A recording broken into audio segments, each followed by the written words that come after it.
அன்பு உள்ளங்களே, தமிழ் சொல்லியிருந்தேன். இப்போது கோலம் போடுங்கன்னு சொல்லி சில சகோதரிகள் ஃபோன் பண்ணி சொல்கிறாங்க. ஏன்னா நான் 1966 வண்ணக்கோலம் போடுறேன். மார்கழி மாதம். ஆமாம், 66 2017 வரைக்கும் போட்டேங்க. 2017 வரைக்கும் மார்கழி மாதம் பூரா நான் தான் போட்டேன் வண்ணக்கோலம். தினம் கோலம் போடுவேன்.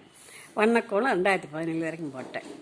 இந்த கடைசி 4 வருஷம் 4 பரிசு வாங்கினேன் கோல போட்டியில். அதனால் இதெல்லாம் பார்த்த என்னுடைய நட்புகள், உறவுகள் கோலம் போடுங்க, போட்டு காட்டுங்கன்னு சொல்கிறாங்க. முந்தையெல்லாம் கோலம் நோட்டை பார்த்து போடுவாங்க, இப்போ கோலம் போடுங்கிறது. கோலம் என்பது பெண்களுக்கே உரிய தனிக்கலை. இதில் ஆண்களும் நல்லா வந்திருக்கிறாங்க. சில ஆண்கள் பரிசு வாங்குறதையும் நான் பார்த்துருக்குறேன். நான் தொடர்ந்து 4 வருஷம் பரிசு வாங்கினேன் இல்லையா, அதை தெரிஞ்சவங்க போடுங்கிறாங்க. தினமலர் பேப்பரில் பரிசு வாங்கியிருக்கிறேன் மதுரையில். அப்புறமா இப்போது கோலம் எந்த வயசில் போட ஆரம்பிக்கணும் அப்படின்னா, பெரிய பொம்பளை பிள்ளை பெருசாகட்டும் அப்போ தான் போடணும்னு அவசியம் இல்லை. குழந்தைகளை இப்போ பெண் குழந்தைகளை ரொம்ப செல்லம் கொடுத்து வளர்க்குறாங்க. அதனால் செல்லம்தான், பிள்ளைகள் நமக்கு அருமை தான், இல்லைன்னு சொல்லலை. அதுக்காக அதை உட்கார வச்சு தான் அழகு பார்க்கணும், அதுக்கு ஊட்டி தான் அழகு பார்க்கணும் இல்லை. உண்டி சுருங்குதல் பெண்டிற்கு அழகுன்னு பேருங்க. அதனால் அதான் எடுத்து சாப்பிடட்டும்னு விடணும். ஊட்டி வளர்க்குறது, பிள்ளை பெருசாகிடுறது, சீக்கிரமே ஏஜ் அட்டன் பண்ணிடுறது, இதெல்லாம் சகஜமாக நடக்குது. அப்படி இல்லைங்க. குழந்தைகளாக வளர்க்கணும். நம்ம மாதிரி நம்ம பிள்ளைகள் வரணும்னு நினைக்கணும். பெரியவங்க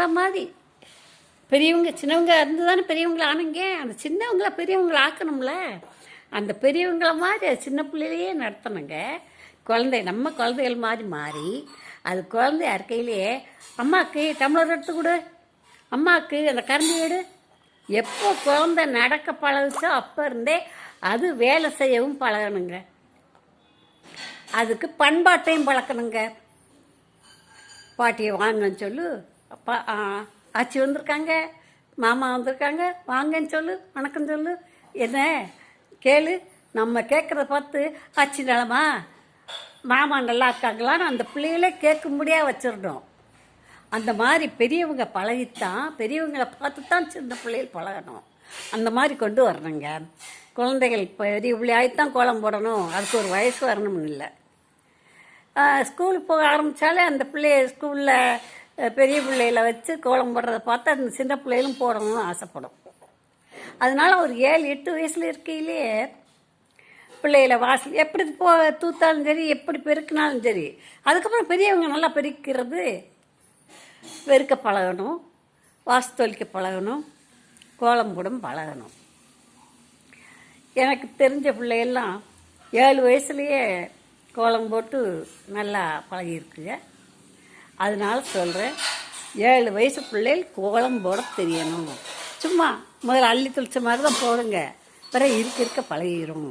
அதனால கோலம் போடுறதுக்கு வயசு இல்லை, குழந்தையிலேருந்து பழக்குங்க. நீங்கள் போடும்போது அந்த பிள்ளை கோலப்பொடியை கேட்டால் அதுக்கு ஒரு சின்ன டப்பாவில் விட்டு அதுக்குன்னு ஒரு இடத்த ஒதுக்கிடுங்க. இந்த பக்கம் போடு, இது உன் கோலம், இது நான் போடுற கோலம். என் கோலத்தை நீ தொடக்கூடாது, உன் கோலத்தை நான் தொடலை, நீ போடுன்னு தினம் பழக்கிடுங்க. அது பாட்டுக்கு போட்டுட்டோங்க. விரல்களுக்கும் பயிற்சி, மூளைக்கு பயிற்சி, பண்பாடும் வளருங்க. அதனால் குழந்தைகளை கோலம் போட பழக்குங்க. இப்போ கோலம் போடுங்கன்னு என்ன சொன்னதுனால கோலம் போட்டு பழக்குவோம், சரி போட்டு காட்டுவோம்னு நினைக்கிறேன், போடுறேன். முதல்ல சின்ன குழந்தைகளுக்கு புள்ளி வைக்க கற்றுக் கொடுங்க. 3 புள்ளி வச்சுச்சுன்னா 3 புள்ளி வச்சு